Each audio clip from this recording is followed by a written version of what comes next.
Assalamualaikum warahmatullahi wabarakatuh. Perkenalkan, nama saya Firda Aulia Rohma, mahasiswi dari Universitas Primagraha semester 3 Prodi PGSD. Video ini saya buat untuk memenuhi tugas UAS mata kuliah pedagogik yang diampu oleh Bapak Fadli MPD. Di sini saya akan menjawab pertanyaan-pertanyaan yang beliau berikan. Yang pertama yaitu di bab pertama, pengertian anak didik dan pendidik. Terus pertanyaannya, menurut Anda apa pengertian dari anak didik dan pendidik? Menurut saya, anak didik itu adalah individu yang sedang berkembang dan membutuhkan bimbingan untuk mengoptimalkan potensi dirinya. Sedangkan kalau misalkan pendidik itu seseorang yang bertugas membimbing, mengarahkan, dan menjadi teladan dalam proses perkembangan anak didik. Terus pertanyaan yang kedua yaitu, jelaskan 6 karakteristik anak didik sesuai pengembangan pengetahuan saya. Yang pertama, karakteristik anak didik itu unik atau berbeda-beda. Nah, jadi setiap anak itu memiliki kepribadian, minat, bakat, dan cara belajar yang tidak sama. Jadi guru itu tidak harus untuk menyamaratakan pembelajarannya. Terus yang kedua itu karakteristiknya sedang berkembang. Nah, anak didik itu kan sedang berada dalam proses pertumbuhan fisik, intelektual, emosi, dan sosial. Jadi mereka belum stabil sehingga masih membutuhkan arahan dan latihan terus-menerus. Terus yang ketiga, memiliki potensi. Jadi setiap anak itu membawa kemampuan bawaan seperti bakat seni, olahraga, logika, atau bahasa. Nah, dari sini tugas pendidikan itu membantu dan menemukan serta mengembangkan potensinya. Terus yang selanjutnya, membutuhkan bimbingan. Jadi anak itu kan belum mampu sepenuhnya mengambil keputusan yang tepat sendiri.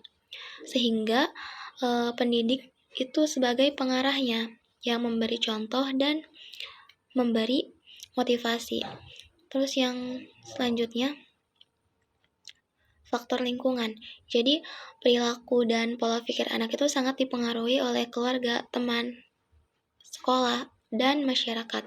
Jadi lingkungan yang baik akan membantu pembentukan karakter yang baik juga. Terus selanjutnya, memiliki kebutuhan fisik dan psikologi. Anak didik ini membutuhkan rasa aman, kasih sayang, penghargaan, serta kebutuhan dasar seperti makan, istirahat, dan kenyamanan belajar. Terus pertanyaan yang selanjutnya yaitu 7 peranan pendidik menurut pengetahuan saya.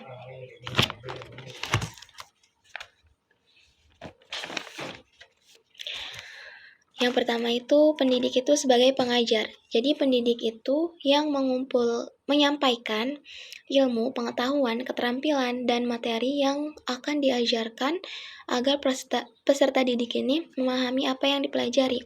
Yang kedua, sebagai pembimbing. Jadi guru itu yang membantu mengarahkan perkembangan siswa, baik akademik maupun perilaku, supaya mereka tidak salah langkah dalam belajar dan bersikap. Terus yang ketiga, sebagai teladan. Nah, pendidik itu menjadi contoh dalam sikap, tutur kata, disiplin, dan akhlak. Terus yang selanjutnya, sebagai motivator. Jadi gurulah yang memberi semangat, dorongan, kepercayaan diri kepada siswa agar tidak mudah menyerah dan terus berusaha dalam belajar. Yang selanjutnya, sebagai fasilitator. Jadi guru itu menyediakan sarana, metode, dan suasana belajar yang baik, nyaman, sehingga siswa lebih memahami pembelajaran. Terus yang selanjutnya sebagai evaluator, yang memulai proses dan hasil belajar siswa melalui tugas, ulangan, atau observasi untuk mengetahui perkembangan mereka. Yang ketujuh, sebagai pembentuk karakter. Nah, pendidik ini menanamkan nilai moral, etika, tanggung jawab, dan sikap sosial agar siswa ini tumbuh menjadi pribadi yang baik, bukan hanya pintar secara akademik. Terus pertanyaan di bab 2, yaitu tentang bab lingkungan pendidikan. Pertanyaan yang pertama itu 3 lingkungan pendidikan. Yang pertama, lingkungan keluarga. Nah, menurut teori, lingkungan keluarga ini disebut sebagai pendidikan pertama dan utama karena anak pertama kali belajar nilai, sikap, dan kebiasaan dari orang tua. Fungsinya itu menanamkan nilai moral dan agama. Terus membentuk karakter dasar, memberikan kasih sayang, dan rasa aman. Perannya, orang tua sebagai pendidik pertama memberi contoh perilaku sehari-hari, mengawasi perkembangan anak, dan lain sebagainya.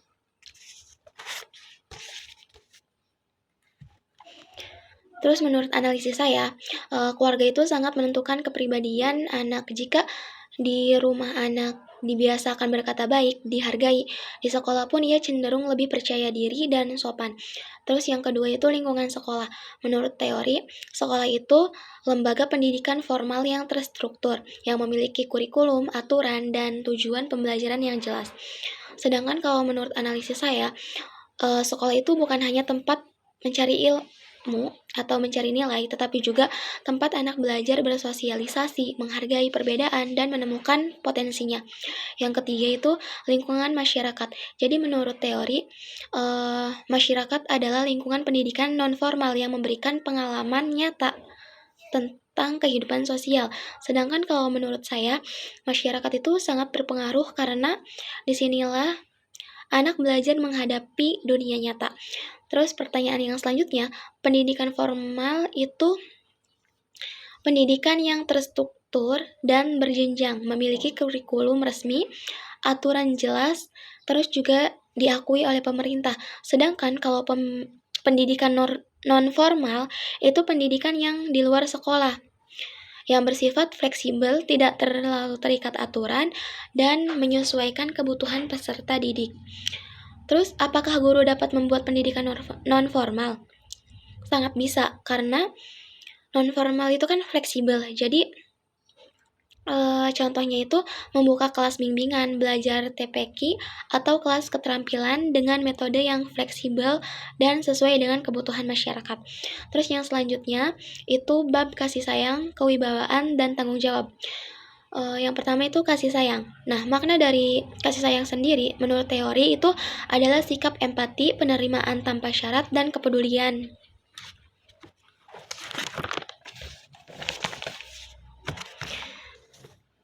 Dan kepedulian tulus terhadap peserta didik. Nah, fungsinya itu menciptakan rasanya aman, nyaman di kelas, dan peranan guru itu sebagai figur pendukung.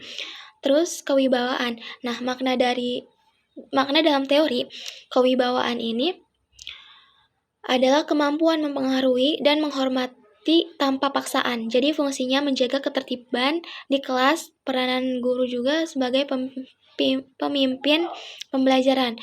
Yang selanjutnya itu tanggung jawab. Nah, makna tanggung jawab ini menurut teori itu adalah kesadaran moral dan profesional untuk menjalankan tugas mendidik secara optimal, baik dalam aspek akademik, etika, maupun sosial, yang fungsinya menjamin kualitas pelajaran. Peranannya itu guru sebagai pendidik, pembimbing, dan evaluator. Guru itu harus memiliki ketiganya, karena guru bukan hanya penyampai materi, tetapi pembentuk manusia. Jika guru tidak memiliki ketiganya, akibat jangka panjangnya itu, siswa bisa kehilangan figur teladan dan pendidik hanya formalitas, bukan proses pembentukan karakter. Menurut analisis pribadi saya, itu kasih sayang adalah hati. Nah, dari sanalah muncul ketulusan. Terus kewibawaan itu adalah sikap yang memberi struktur atau arahan. Terus tanggung jawab. Tanggung jawab itu adalah komitmen yang menjaga konsistensi dalam tindakan.